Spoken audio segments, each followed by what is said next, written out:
할렐루야. 아멘. 한 번 더 할렐루야. 아멘. 오늘 우리의 예배와 함께 하시고 또 우리의 예배를 받으시는 우리 하나님 한 분께만 우리 박수로 영광 올려드립시다. 감사합니다. 그리고 좌우 옆 사람 축복할까요? 잘 오셨습니다. 사랑하고 축복합니다. 사랑하고 축복합니다. 오늘 주님이 새 일을 행하실 것입니다. 믿음으로 축복하세요. 오늘 주님이 새 일을 행하실 것입니다. 아멘. 아멘. 감사합니다. 계속해서 우리가 예배 시리즈에 대한 설교가 나갔습니다. 지난 3주 동안 첫 번째가 이제는 해야죠, 여러분. 첫 번째가 뭐였어요? 특심으로 예배하라. 두 번째가 경외함으로 예배하라. 세 번째가 지난주 성령으로 예배하라였어요. 오늘 한번 읽어볼까요? 시작. 삶으로 예배하라. 삶으로 예배하라. 전에 이 세 가지의 주제, 특심, 경외함, 성령으로 예배하라, 이 주제들이 어떻게 우리가 예배를 드려야 되는가, 우리가 꿈꾸는 이상적인 예배가 어떠한 모습인가에 대한 그 예배에 대한 성격과 형태에 대한 것이었다면, 오늘 네 번째 주제인 이 삶으로 예배하라는 것은 예배의 궁극적인 그 방향성에 대한 거예요. 그래서 오늘 그 이야기를 나누려고 합니다. 여러분, 영화 관람과 그 예배의 공통점과 차이점이 뭘까요? 공통점은 아마도 의자에 앉아 있는다라는 거겠죠. 의자에 앉아 있는 거고, 뭐 길이도 비슷한 것 같아. 요즘 다 영화 뭐 1시간 30분, 그쵸?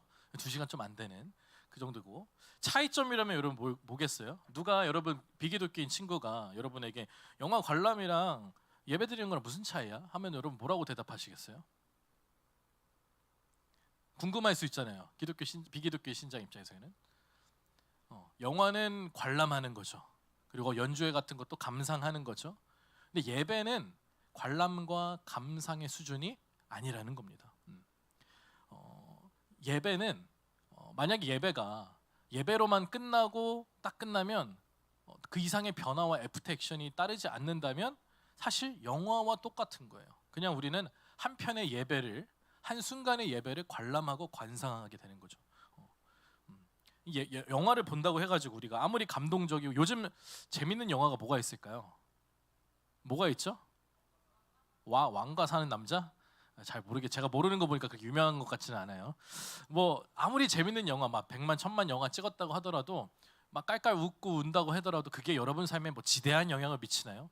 그 영화를 보고 온다 해서 그 자리에서는 내가 울고 웃을 수 있어요. 감동받을 수 있어요. 근데 그 영화관 밖에 나오면 어때? 하루만 지나더라도 그 여운이 끝나고 내 삶의 구체적인 변화와 뭔가를 이뤄내지는 않는다는 말이에요. 그게 영화예요. 그렇죠? 근데 우리의 예배가 과연 예배가 영화 같다면, 아무런 영향을 내 삶에 미치지 못한다면, 이 순간에는 내가 막 좋고 기쁘고 또 막 위로받고 하는데 나갔을 때에 똑같다면, 그러면 아무런 차이가 없다는 겁니다. 그러나 진짜 예배는 뭐예요? 그 모든 은혜와 감동이 삶의 자리로 이어져야 된다는 거예요. 이 순간에서 그치는 것이 아니라 나의 삶에 직접적이고 구체적인 영향을 미쳐야 그게 진정한 예배다라고 말을 할 수 있습니다. 여기서 질문 하나 한 번 더 던져보겠습니다. 여러분, 주일 예배, 이 예배 순서 중에서 언제가 제일 좋을까요? 언제가 제일 좋아요? 다 사람마다 다양하겠죠. 뭐 찬양하는 게 좋은 사람, 말씀 듣는 거, 기도하는 게 좋은 사람 다양하겠지만, 어떤 사람은 또 뭐 축도하는 순간 좋다고 할 수 있어요. 축도하면 이제 끝나는 거잖아, 그렇죠? 축도한다. 그래서 오랜 신앙생활 하시는 분들은 있잖아요. 설교 마칠 때쯤 되면 알아서 타이밍을 딱 알아. 성경책을 딱 닫아요. 다 짐 싸. 이게 끝나지도 않았는데, 그렇죠? 이 고인물들은 그래요. 그래서 막 축도할 때 되면 뭐예요? 이제 집 갈 시간이다가 돼요. 이 축도를 통해서 뭔가 이게 마음의 정비를 하고, 이제 내가 세상에 나간다 이 말이 아니라, 이제 끝났다. 마음에 끝났다라는 그 안도감이 있거든요. 그래서 우리가 원래 1부 예배, 2부 예배 드리면 축도 전에 뭐가 있죠, 여러분? 파송의 찬양을 불러요. 이게 왜 파송이에요? 예배를 마쳤으니까 진짜 다 끝난 게 아니라, 이 예배를 마쳤으니 너희가 세상으로 이제 너네를 보낸다라는 거예요. 축도도 끝이 아니라, 뭐 예배의 끝이 아니라 사실은 새로운 시작이에요. 새로운 시작. 이 개념이 잘 우리가 없어요. 그래서 예배가 어떻게 인식이 되냐? 지금 이 자리에서만 드리는 예배가 예배다라고 생각을 한다라는 거죠. 어떻습니까? 누군가 교회를 다니지 않는 친구가 와가지고 이게 예배의 전부야? 이렇게 처음부터 끝까지 이게 끝이야? 라고 묻는다면 어떻게 대답하겠어요? 성경에서는 뭐라고 대답하냐? 성경에서는 그 이상의 예배가 있다고 해요. 그게 예배의 전부가 아니라고 이야기를 해요. 오늘 우리가 읽은 말씀 한 번 더 읽어볼게요. 로마서 12장 1절을 한 목소리 함께 읽겠습니다. 시작. 그러므로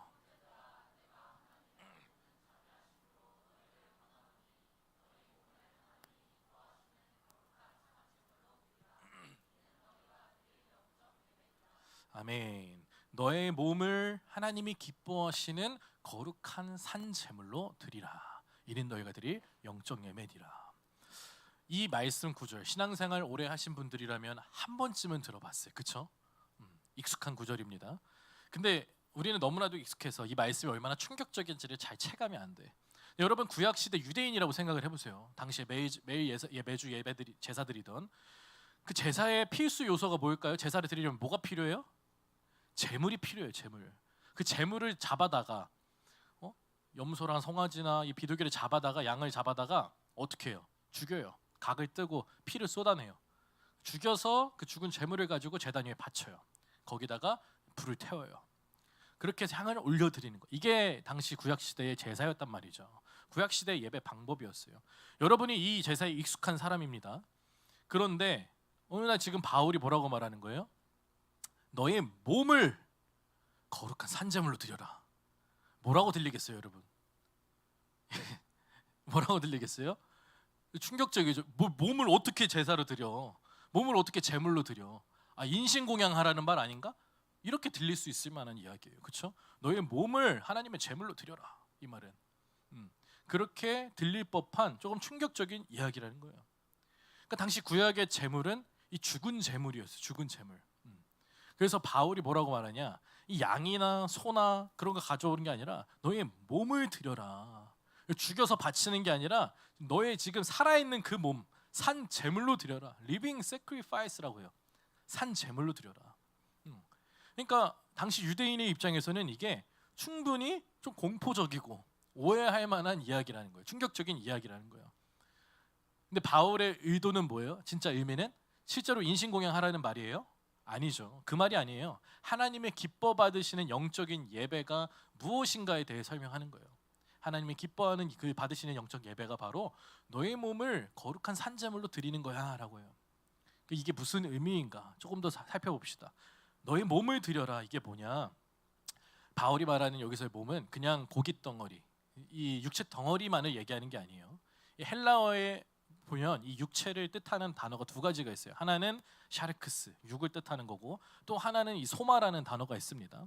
이 샤르크스라는 단어는 진짜 그 뼈와 살, 문자 그대로 이 생물학적인 그 고기 덩어리, 육체 덩어리를 뜻해요.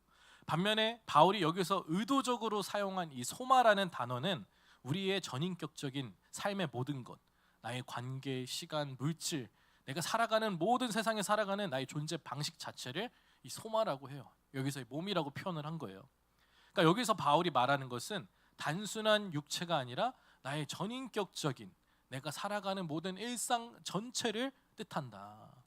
나의 전인격적인 삶을 뜻한다라고 아시면 될 것 같아요. 쉽게 말하자면 여러분이 누군가에게 내 삶은 너의 거야라고 말할 때, 내 몸은 너의 거야, 내 삶은 너의 거야라고 말할 때 여러분 그 말이 어떻게 들려요? 그게 뭐 장기 기증을 하겠다는 말이에요, 나한테? 아니죠. 그 말은 아니에요. 뭐예요? 나의 시간, 나의 에너지, 나의 열정, 나의 모든 것이 너의 거야라고 고백하는 거죠. 마찬가지 말인 거예요.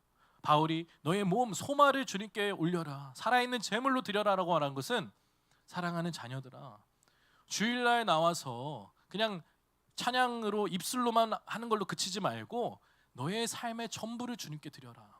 이 순간만 그치는 것이 아니라 너의 삶의 자리에 돌아갔을 때 너의 전인격적인 삶을 주님께 올려야 된다. 너희 직장에서, 너희 캠퍼스에서, 너희 가정에서, 너희 공동체에서 네가 갈등하고 씨름하고 있는 그 관계를 다 주님의 십자가 제단 위에 드려야 된다. 너의 모든 노력의 땀방울까지, 너가 혼자 즐기는 모든 여가 시간까지 주님께 전체로 살아있는 제물로 드려야 된다 라고 말하는 게 바로 이 바울의 의미였어요. 이게 바로 너의 몸을 드리라는 진짜 의미인 거예요. 일상의 모든 영역에서 하나님의 주권을 인정하라는 당시로 따지면 폭탄 선언인 거죠. 여러분 정말 그러길 원하십니까? 대답을 안 하네. 그러길 원하세요? 아멘, 아멘. 근데 그게 정말 쉬운 게 아니에요, 그렇죠? 나의 전인격적인 삶을 주님께 다 올려드린다라는 게 너무 쉬운 게 쉽지가 않아. 그래서 바울은 이거를 뭐라고 했어요? 산 제물로 드리라고 했어요. 산 제물. 이게 조금 역설적이에요, 여러분. 살아있는 제물을 어떻게 불에 태워서 올립니까? 상식적으로. 아까 제가 서두에 말씀드렸죠. 제물은 뭐 어떤 상태? 죽어 있는 게 제물이에요. 미리 피를 죽여서 피를 다 뽑아요. 가게 뜨고. 그래야 불을 태워서 향을 올려드리죠.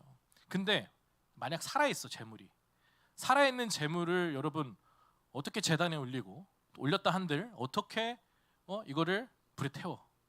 어떻게 무슨 일이 벌어질까? 얘가 가만히 있을까? 아니죠. 살겠다고 뭐 난리치겠죠. 그 짐승이라고. 하물며 여러분 자신이 올라간다고 생각해 보십시오. 제단에 살아있는 채로 내가 제단에 올라가서 주님의 제물이 되겠다. 이게 가능한 이야기냐는 거예요. 유명한 신학자 C.S. 루이스가 이런 기가 막힌 말을 했어요. 통찰력 있는 말을 한번 띄워주실까요? 산제물의 가장 큰 문제점은 자꾸 제단 위에서 살아서 기어 내려오려고 한다는 것이다. 산제물의 가장 큰 문제점이에요. 제단 위에 올라갔는데 살아서 계속 기어 내려오려고 하는 거예요. 이게 딱 영적인 그 통찰력이 있는 말이에요. 그렇죠? 진짜 죽어 있는 제물은 어떻게 해요? 스스로 내려올 수가 없어요. 이미 죽었기 때문에. 근데 우리 인간은 산 제물이잖아요.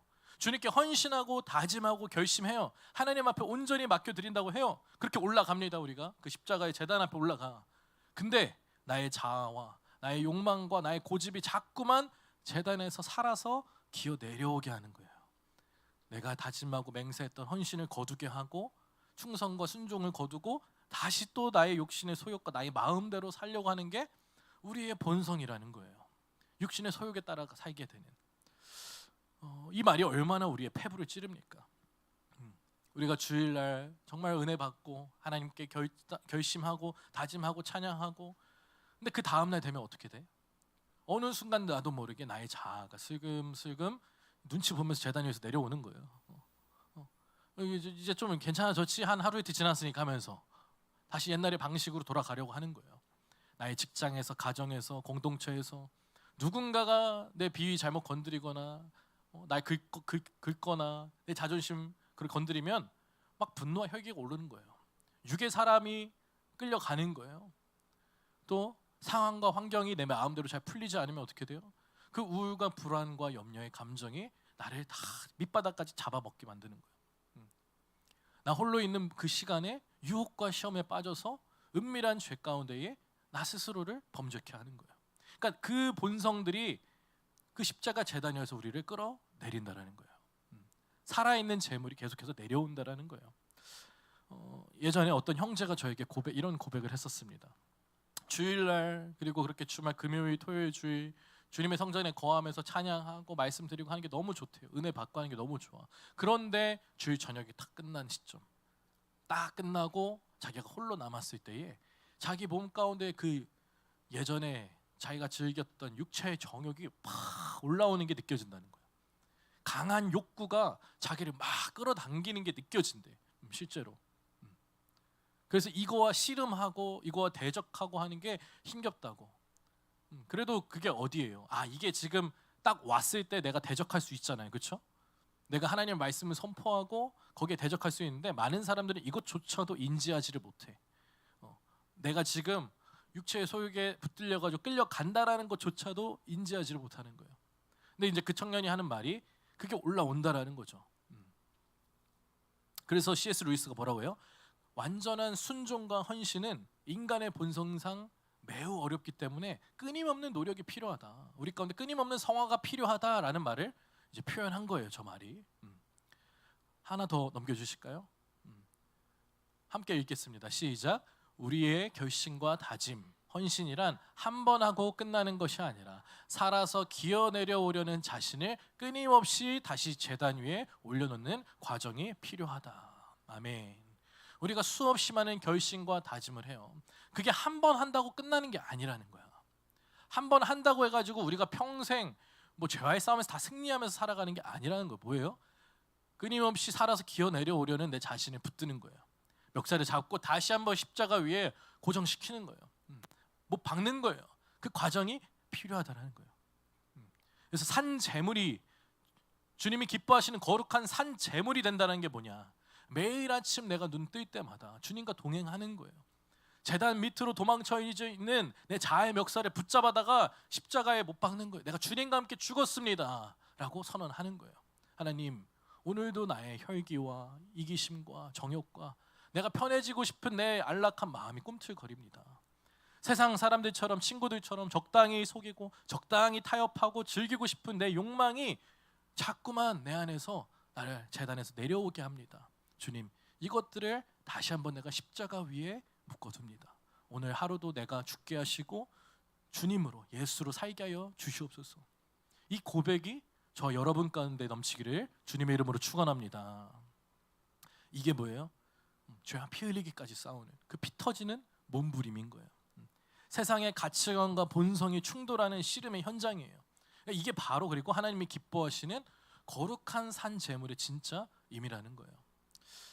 우리 좌우 옆사람 한번 축복할까요? 우리 거룩한 산제물이 됩시다 해봅시다. 우리 거룩한 산제물이 됩시다. 하나 더, 하나님이 기뻐하시는 산제물이 됩시다 해봅시다. 하나님이 기뻐하시는 산제물이 됩시다. 아멘, 아멘.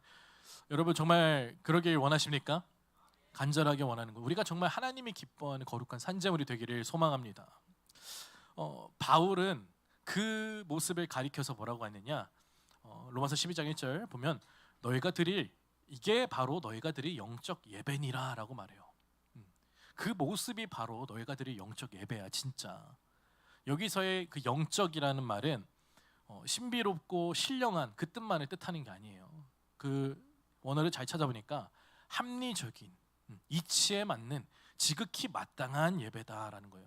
세 번역으로 한번 읽어볼까요? 우리 12장 1절 오늘 본문 말씀을 세 번역 보면, 자, 여러분은 여러분의 몸을 하나님께서 기뻐하실 거룩한 산제물로 드리십시오. 이것이 여러분이 드릴 합당한 예배입니다. 이게 더 본질에 가까운 의미라는 거예요. 영적 예배는 뭐예요? 합당한 예배라는 거예요. 하나님의 자녀들이 드려야 할 마땅한 예배. 뉘앙스가 조금 다르죠. 우리가 그냥 영적 예배다라고 생각했다가 합당한 예배다라고 인식을 하면 조금 뉘앙스가 달라요. 나를 위해 십자가에서 살찌고 피 흘려 죽으신 그 예수께 나의 일상에 나의 전인격적인 모든 것을 드리는 것이 뭐예요? 상식적이고 이치에 맞고 당연하다라는 거예요. 그리고 그게 하나님이 찾으시는 합당한 예배라는 거예요. 성경에서 이 삶의 예배, 합당한 예배를 가장 완벽하게 보여준 롤모델이 누구인가? 다윗을 꼽고 싶어요. 다윗을. 우리가 시리즈 내내 다윗을 레퍼런스 삼아서 함께 봤는데, 하나님께서 다윗의 예배를 기뻐 받으셨거든요. 어떻게, 왜 그랬을까? 다윗은 이 구약 시대에도 시대 사람임에도 불구하고 이 동물로 제사를 드렸던 그 한계를 정확히 꿰뚫어 봤어요. 하나님은 그 모세의 큰 성막보다, 또 솔로몬이 지었던 예루살렘의 큰 성전보다 다윗이 쳐놓았던 초라한 그 텐트, 다윗의 장막을 더 기뻐하셨어요. 그곳에서 춤추는, 다윗의 장막에는 그런 화려한 제물이 없었어요. 뭐가 있었냐? 진짜 하나님을 기뻐하는 순수한 마음, 진짜 자기의 삶을 드리는 그 기쁨과 찬양이 있었어요. 즉 다윗이 탁월한 예배자였던, 합당한 예배자였던 이유가 뭐예요? 그가 수금 비파타는 그 솜씨가 좋아서 그게 아니었어요. 쇼맨십이 뛰어나서 그게 아니었어요. 하나님께 예배를 드리는 그 안과 박, 삶의 모습이 철저하고 정말로 처절하게 점검하며 하나님 앞에, 주님 앞에 나아갔기 때문에, 그랬기 때문에 하나님이 그의 예배를 기뻐 받으셨다라는 겁니다. 다윗이 시편 15편에서 이런 말을 합니다. 하나님이 진짜 원하시는 예배자가 누구인가에 대해서 묻습니다. 한번 시편 15편 1절에서 5절을 우리가 함께 한번 읽어볼게요. 1절부터 시작. 여호와여, 주의 장막에 머무를 자 누구오며 주의 성산에 사는 자 누구오리까? 정직하게 행하며 공의를 실천하며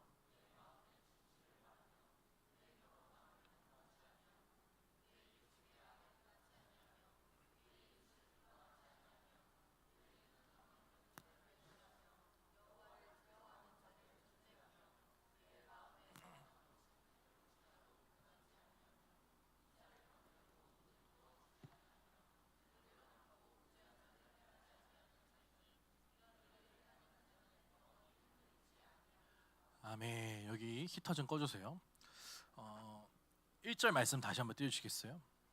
다윗이 뭐라고 하죠? 주의 장막에 머무를 자가 누굽니까? 주의 성산에, 그 거룩한 산에 사는 자가 누굽니까? 그러니까 주의 임재에 머무는 자가 누구냐? 주님이 찾으시는 예배자가 누구냐는 거예요, 한마디로. 그렇죠? 그걸 지금 묻고 있어요.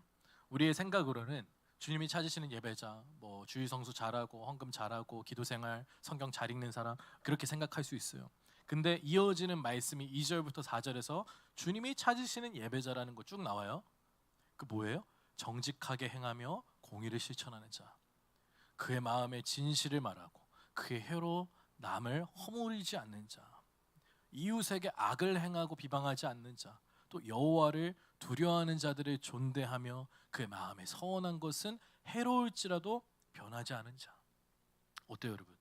우리가 평소에 생각하는 거랑 좀 다르죠. 조금 신선합니다, 이 관점이.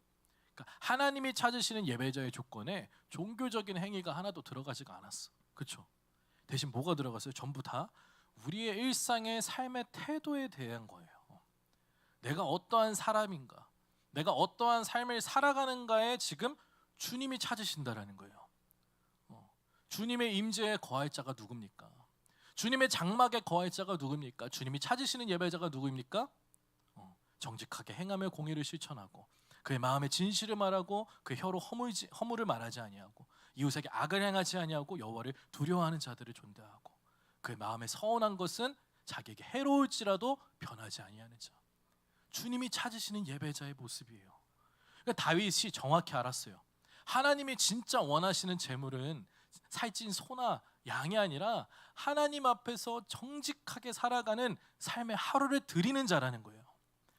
삶의 모든 그 전인격적으로 주님께 올려드리는 자, 하나님의 말씀을 살아내는 자라는 거예요.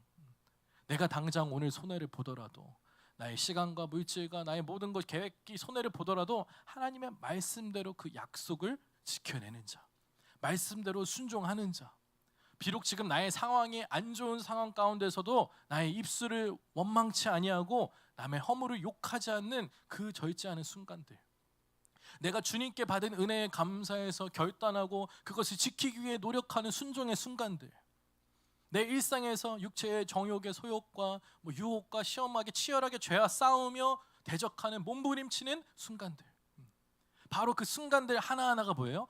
하나님께 올려드리는 가장 기뻐 받으시는 합당한 예배라는 거예요.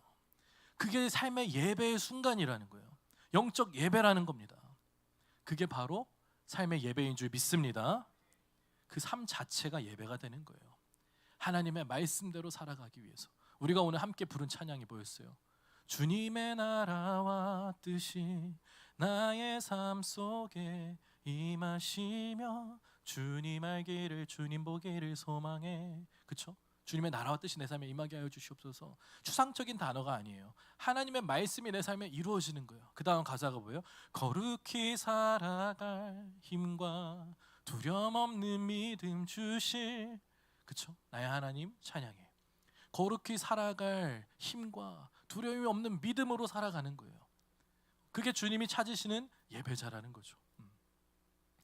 사랑하는 청년 여러분, 주일날 우리가 물론 이 예배당에 나와서 예배드리는 게 너무나도 소중합니다. 하나님께서 우리에게 명령하셨어요. 우리가 주일 성수를 해야 돼, 목숨처럼 지켜야 됩니다. 그러나 더 도전하고 싶고 또 강조하고 싶은 것은 우리의 예배가 이 순간에서만 그치면 안 된다라는 거. 예배당에서의 축도 마치는 그 순간에 끝나버리면 안 된다라는 거예요. 예배당을 나서는 순간이 또 다른 의미의 진짜 예배의 시작이라는 거예요. 그래서 하나님이 우리를 평가하는 시간은 이 순간이 아니라 그 이후의 시간이에요. 나의 삶의 자리로 돌아갔을 때에 내가 얼마나 하나님을 경외하는가, 내가 얼마나 하나님을 두려워하고 하나님을 기뻐하고 하나님을 갈망하는가가 우리의 삶의 예배에서 드러난다라는 거예요. 그거는 아무도 몰라요. 그렇죠? 저도 여러분을 모르고 여러분의 부모도 여러분을 모를 수 있어요. 그러나 누가 알아요? 하나님 한 분은 보고 계시다는 거예요. 그 하나님이 그 자리를 찾는다라는 거죠.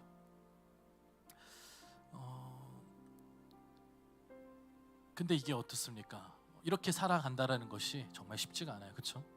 목사인 저도 알아요. 저도 정말 쉽지가 않아요.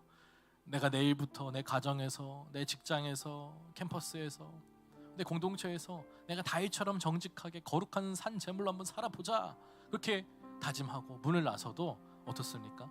한 주가 시작되고 하루가 가고 버거워진 그 유혹과 시험과 환난 가운데서 우리의 결단과 다짐이 어느 순간 와르르 무너질 때가 있어요. 지칠 때가 있어요.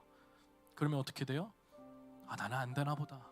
그렇게 은혜 받았는데, 그렇게 경험했는데, 그렇게 다짐했는데 또 그러네, 또 제자리네. 이러면 어떻게 됩니까? 사람이 지쳐요. 그리고 좌절하고요, 마음이 닫힌다는 거예요. 굳어진다라는 거예요. 이 소망을 잃어버립니다. 악순환의 반복이에요. 왜 그럴까? 왜 우리는 세상에 나아갔을 때에 이토록 무기력하게 되는 걸까? 여러분, 그 이유는 우리를 결국 가만히 내버려 두지 않는 그 영적 세력이 있기 때문에, 이거 분명히 아셔야 돼요. 우리가 세상에 나가서 살아가는 것은 분명히 영적 전쟁의 삶을 살아가는 거예요. 그러니까 우리가 약한 것도 맞지만 우리가 그 결단과 다짐을 했음에도 불구하고 넘어지는 이유가 뭐예요? 우리를 공격하는 세력이 있기 때문이거든요. 그걸 아셔야 돼요. 로마서 12장 2절 말씀 한번 볼게요. 바울이 그 이유에 대해서 여기서 나옵니다. 너희는 이 세대를 본받지 말고 오직 마음의 새롭게 함을 변화를 받아, 쭉 나오는데 여기에 주목하고 싶어요. 너희는 이 세대를 본받지 말라. 이 말은 지금 이 악한 세대가 있다라는 말이에요. 그렇죠? 이 세상에 세대가 있어요. 이 세계를 지배하고 정복하고 영향을 끼치는 악한 세대가 뭐예요? 존재한다라는 거예요. 세상에 영이 있어요. 세상에 주관자가 있다라는 거예요. 그 악한 영들이. 그걸 본받지 말래. 여기서 본받지 말라라는 그 단어의 헬라어 원어를 보니까 단순히 카피하고 모방하는 수준이 아니에요. 외부의 강력한 압력으로 이 틀에 쑤셔 넣어서 형태를 똑같이 찍어낸다라는 말이에요. 본받는다, 여기서의 말이. 그러니까 여러분, 길거리에서 파는 붕어빵 기계를 보면 거기에 밀가루 반죽 넣어가지고 뜨거운 온도로 해가지고 설정해서 닫고 뜯으면 어떻게 해요? 똑같은 모양의 붕어빵들이 줄줄줄 나와요. 똑같이 찍혀 나온다라는 거예요. 영어 성경 NIV를 보니까 더 정확하게 번역한 것 같아요. 한번 보여주실까요, 영어? 이렇게 번역되어 있어요. Do not conform any longer to the pattern of this world. 뭐라고 하냐? 더 이상 이 세상의 패턴에 너희를 맞추지 말라. 본받지 말라라는 이 단어예요. 그러니까 너희가 더 이상 이 세상의 패턴에 너희를 맞추지 말라. 우리는 무의식적으로 어떻게 돼요?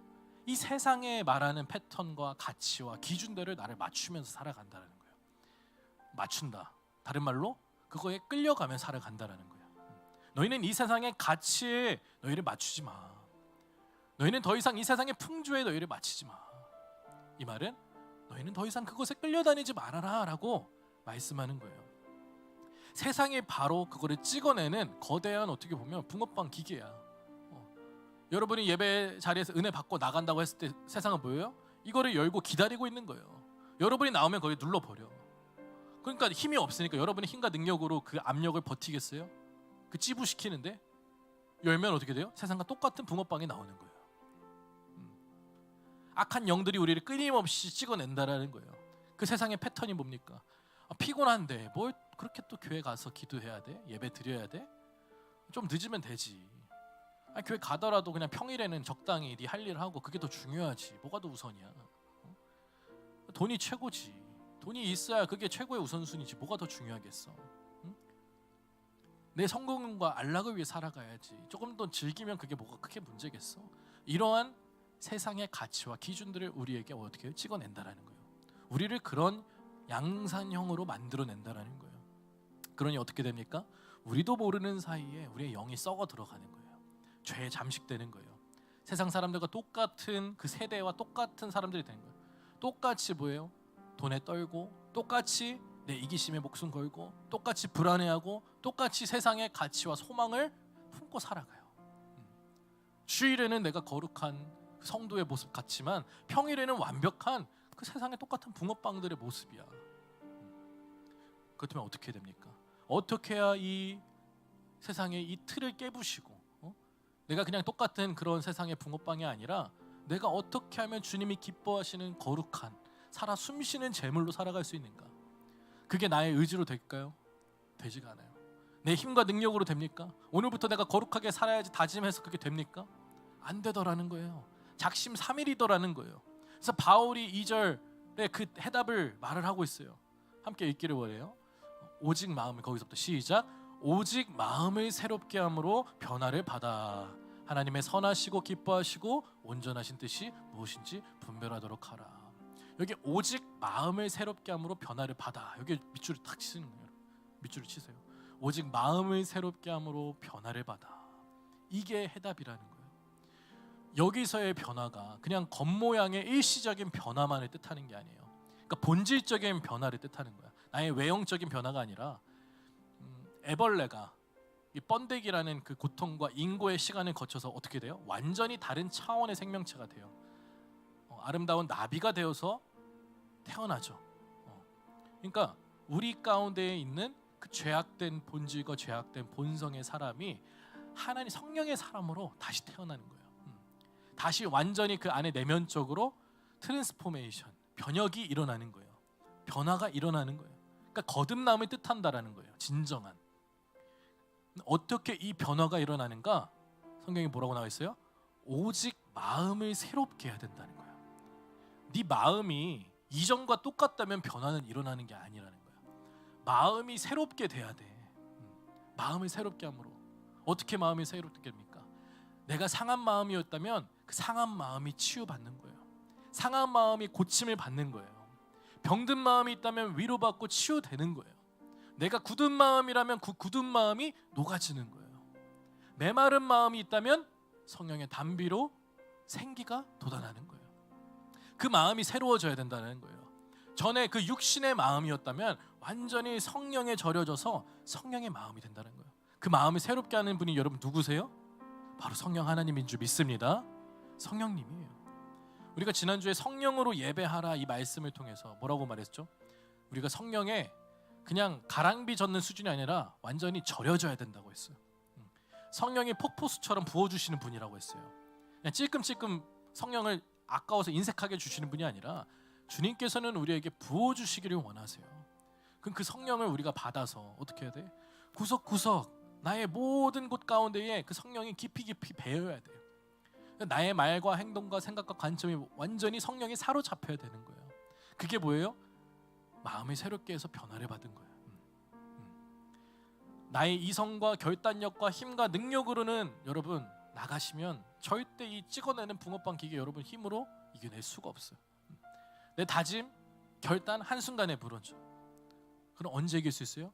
그 강력한 성령의 불과 물과 그 바람이 내 마음 가운데 충만하게 부어졌을 때에, 충만하게 임해서 그 기름 부음이 넘쳐서 흘러나서 나를 적시고 내 안에 절여졌을 때에 내 안에 들어온 그 거룩한 성령의 생명력이 세상의 틀을 박살내고 뚫고 나아갈 줄 믿습니다. 그때 우리가 승리한다라는 거예요. 영적 전쟁에서 승리하며 나아가는 거예요. 말씀 한번 준비된 거 띄워주시겠어요? 정리한 거 우리 한번 읽어볼까요? 시작. 성령으로 말미암아 내 몸과 마음이 새롭게 될 때에 우리는 무기력하게 휩쓸려가는 것이 아니라 세상을 거스르며 하나님의 말씀을 삶으로 살아내는 삶의 예배자가 된다. 아멘. 아멘. 성령으로 말미암아 내 몸과 마음이 새롭게 돼야 돼. 그때에 우리는 무기력하게 휩쓸려가는 게 아니라 그때 세상을 거스르고 하나님의 말씀을 내가 삶을 살아내는 그 하나님이 기뻐하시는 거룩한 산재물의 삶의 예배자가 된다. 말씀을 맺겠습니다.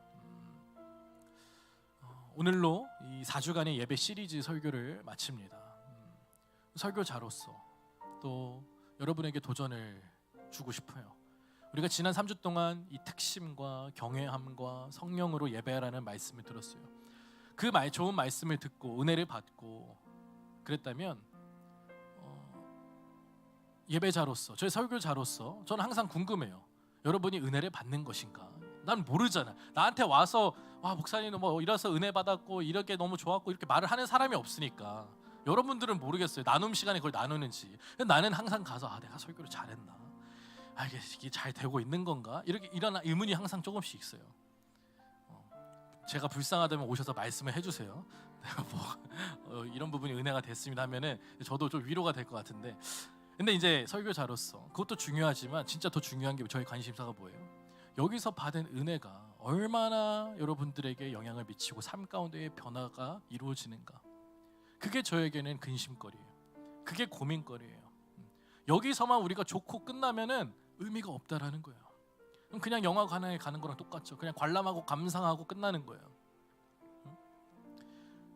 진짜 뭐예요? 진짜 은혜는, 그래서 진짜 은혜는 반드시 변화가 뒤따르는 거예요. 변화가 뒤따르지 않는 은혜다, 그렇다면 그거는 그냥 관람과 순간의 감상에 그치는 경우가 많아요. 한번 따라해 볼까요? 진짜 은혜는 변화가 뒤따른다. 진짜 은혜는 변화가 뒤따라야 돼요. 내가 은혜를 받았는가? 여러분 판단해 보려면 저걸 생각해 보면 돼요. 내 삶 가운데 변화가 뒤따랐는가? 너무 은혜 받았어요, 너무 좋아요 하는 게 감정적인 거에서만 그치는 것이 아니라 내 삶 가운데 진짜 변화로 뒤따랐는가? 그게 곧 삶으로 이어져야 된다라는 거예요. 내가 받은 그냥 감정적인 것에서 그치는 게 아니라 삶으로 고백되고 살아냄으로 말미암아 증명이 돼야 되는 거예요. 너가 받은 은혜를 살아내라는 거예요. 너가 받은 은혜를 증명하라는 거예요. 그 경험한 은혜를. 그래서 우리의 진짜 게임은, 이 전장의 순간은 예배가 마치고예요. 이 교회를 나서는 순간이에요. 오늘 하루 또 나에게 다시 주어지는 이 일주일의 순간을 내가 어떻게 살아낼 것인가? 남들에게 보여지는 이 주일의 예배가 아니라 내 삶 가운데 어떻게 살아낼 것인가가 진짜 관건이라는 거예요. 서론에서 제가 아까 축도와 그 파송 이야기를 했었죠. 오늘 예배 마지막에 이제 또 제가 두 손을 들고 이제 축도를 하겠지만, 이 말이 그냥 예배가 끝났습니다, 집으로 돌아가십시오, 이 말이 아니에요. 하나님의 파송의 말씀이 선포되는 거예요. 하나님의 사랑하는 군사들이요, 이제 너희는 성령의 능력을 입어 세상 한복판으로 나아가십시오. 당신이 가는 곳곳마다, 그것이 가정과 직장과 캠퍼스와 또 일터와 공동체 가운데에 주님이 임하시는 그 예배의 장소로 만들라는 거예요. 그 하나님의 말씀을 여러분의 삶으로 살아내십시오라고 선포하는 거예요. 그게 파송의 찬양이고 축도인 줄 믿습니다. 전 그래서 개인적으로 우리 파송의 찬양도 만들고 싶어요. 우리 예배 순서에. 옛날에 한번 살짝 얘기 꺼냈다가 목사님 너무 길어요, 안 돼요 해가지고 사그러졌는데 다시 이제 때를 노릴 겁니다. 오늘 예배를 마치고 여러분이 문을 열고 나갈 때 여러분 그 세상의 틀에 주님 내가 다시 구겨지지 않기를 원합니다 라고 소망하는 마음이 솟아났으면 좋겠습니다. 하나님, 내가 발걸음을 가는 그 가정과 사무실과 캠퍼스와 공동체 가운데서 마주하는 유혹과 시험과 환경의 어려움이 있습니다. 그 관계가 있습니다. 그 가운데서 내가 거룩한 하나님이 기뻐하시는 살아있는 재물이 되게 하여 주시옵소서. 그것을 이겨낼 수 있는 성령의 힘과 능력을 나에게 주시옵소서. 오직 마음이 새롭게 변화되어서 내가 주님이 찾으시는 그 삶의 예배자가 되겠습니다. 아멘. 아멘. 우리 이러한 마음으로 함께 찬양하면서 우리 결단을 담아서 고백했으면 좋겠습니다.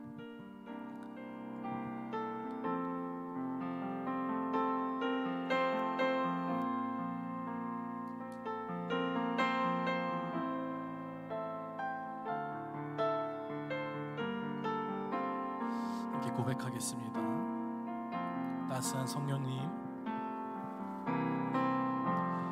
따스한 성령님, 마음으로 보내 내 몸을 감싸며 주어지는 평안함 만족함을 느끼네. 사랑과 진리에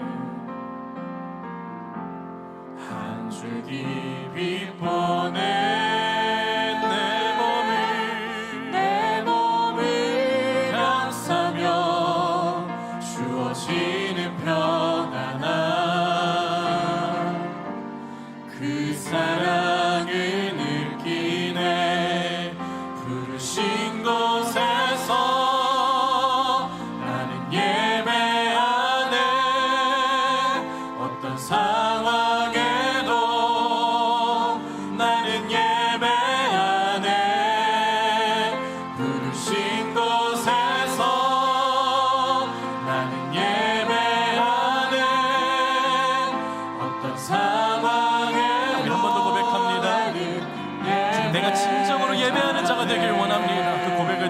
따스한 성령님, 따스한 성령님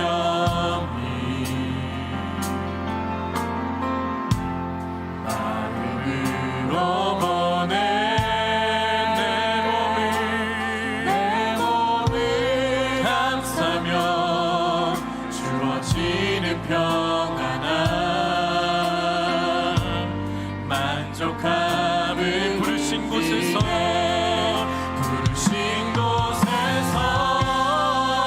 나는 예배하네 어떤 상황에도 나는 예배하네 부르신 곳에서 나는 예배하네 어떤 상황에도 나는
고백했습니다. 주님이 부르신 곳에서 내가 예배하겠습니다. 내가 걸어갈 때 길이 되고 살아갈 때 삶이 되는 그곳에서 예배하겠습니다라고 여러분 고백했어요. 여러분, 주님이 우리를 부르셨음을 믿으십니까? 예배하라고 부르셨어요. 여러분의 가정에서, 직장에서, 캠퍼스에서, 또한 일터와 그 공동체에서 주님이 기뻐하시는 거룩한 산 제물이 되라고, 그게 내가 기뻐하고 합당하게 받아야 할 영적 예배라고 말씀하셨습니다. 그렇다면 여러분, 그렇게 예배하고 계십니까? 주님을 여러분의 삶의 현장에서 그렇게 주님을 예배하고 계십니까? 아니면 그 다짐하고 결심하고 헌신하고 십자가 위에, 제단 위에 올려놨지만 여전히 내가 살아서 다시 한번 그 제단에 내려오려고 하는 그 모습이 있습니까? 이 시간 우리가 함께 기도하기 원하는 것은, 주님이 부르신 곳에서 내가 예배하는 자가 되기를 간절히 소망합니다. 그러나 나는 연약하여서 여전히 내가 살아서 그 제단 위에서 올라오려는 모습을 발견합니다. 여전히 불안과 좌절과 우울 가운데에, 여전히 해결하지 못하는 그 죄의 유혹 가운데에, 시험 가운데에 주님, 여전히 내가 살아서 제단 위에 내려오려는 모습을 발견합니다.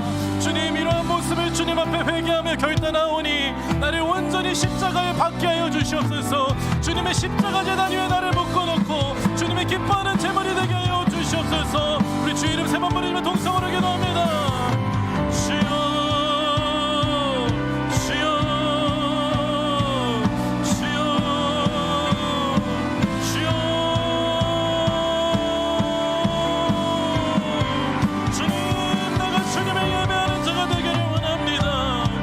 주님 기뻐하시는 거룩한 산제물이 되기를 원하는데, 나는 어찌하여 계속해서 내려오려고 하고, 나는 어찌하여 계속해서 포기하려고 합니까? 주여,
한 번 더 마지막으로 기도합니다. 주님, 이 시간에 정말 그 주님 앞에 엎드리기를 원합니다.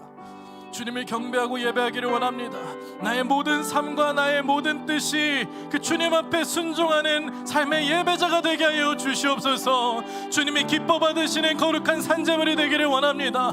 주님, 정말로 다윗에게 임하였던 그 성령의 충만함의 기름 부으심을 오늘 나에게 부어주셔서 오직 나의 마음을 새롭게 하여 주시고 변화시켜 주시옵소서. 육신의 사람이 성령의 사람으로 변화되게 하여 주시고 더 이상 육신의 소욕을 쫓는 자가 아니라 하나님의 말씀을 쫓게 하여 주시고 하나님의 말씀에 순종하는 그 삶의 예배자가 되게 하여 주시옵소서. 나의 삶을 주님께 올려드리게 하여 주시옵소서. 우리 이런 마음으로 한 번 더 주여 삼창 통성으로 기도합니다.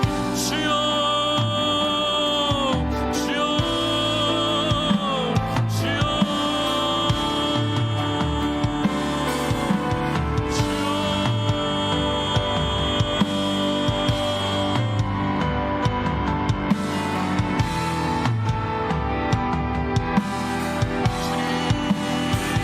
온전한 주님 예배자가 되게 하소서. 성령 충만하여서 주님 살아나기를 원합니다. 주님,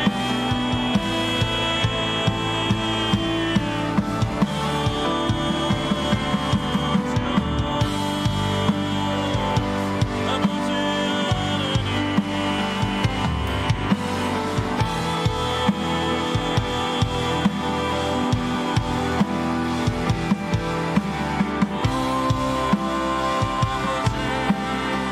나의 삶을 주님께 올립니다. 나의 모든 삶과 뜻이 주님의 말씀 가운데 순종하게 하소서. 주여, 오직 마음을 새롭게 하소서. 성령이여 나에게 기름 부음 주셔서 내 삶을 주님께 올려드리게 하소서. 주여,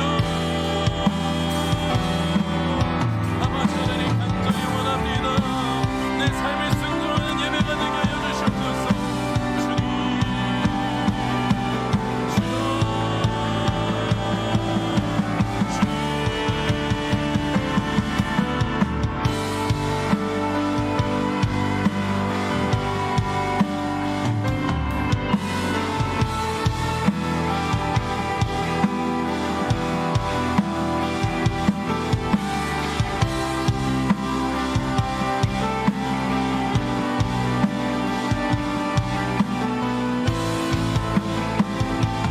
주 앞에 엎드려 주 앞에 엎드려 경배합니다.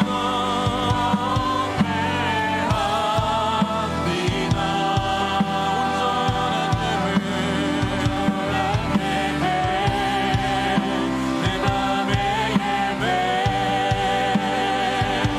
내 모든 것 이 주님 합당하십니다. 주 앞에 엎드려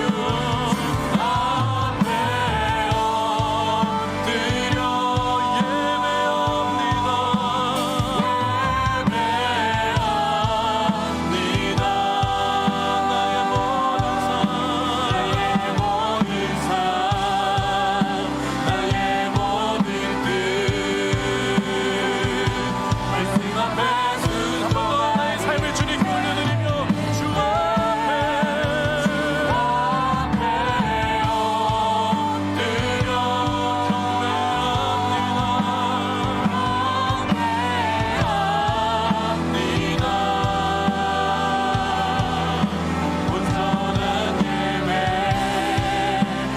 받기 합당하신 분이십니다.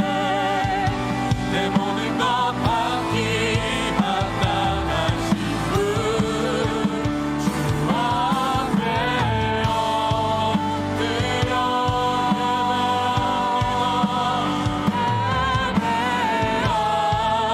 예배합니다. 나의 모든 삶, 나의 모든 뜻, 말씀 앞에 순종하는 삶의 예배 드리기 원하네.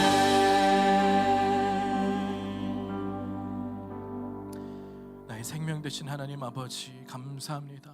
오늘도 우리를 사랑하셔서 예배의 자리로 불러주셔서 나의 영혼의 생명이 되고 나의 영혼을 살리는 주님 말씀을 주시니 주님 감사합니다.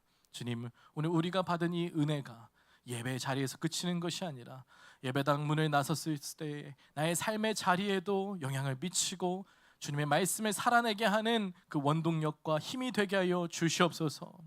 내가 주님이 찾으시는 그 예배자가 되기를 원합니다. 나의 삶 가운데에서 주님이 기뻐하시는 거룩한 산제물이 되기를 간절히 소망하오니 주님, 내가 그 제단 십자가 제단 위에서 내가 살아서 기어 내려오는 자가 아니라 정말로 매일매일 주님과 동행하며 십자가에 못 박고 내가 주님과 살아가는 자가 될 수 있도록 주님 축복하여 주시옵소서. 오직 성령의 충만하심을 구합니다. 다윗에게 부어주셨던 그 넘치는 기름 부으심을 나에게도 부어주셔서 내가 매일을 살아갈 수 있는 힘과 능력이, 거룩히 살아갈 수 있는 힘과 능력, 또 두려움 없는 믿음을 주님 허락하여 주시옵소서. 감사드리며 이 모든 말씀 우리 주 예수 그리스도 이름으로 기도드립니다. 아멘. 오늘 우리에게 은혜 허락하신 하나님 한 분께만 우리 모든 박수로 함께 영광 올려드립니다. 하나님 한 분만 찬양합니다. 아멘.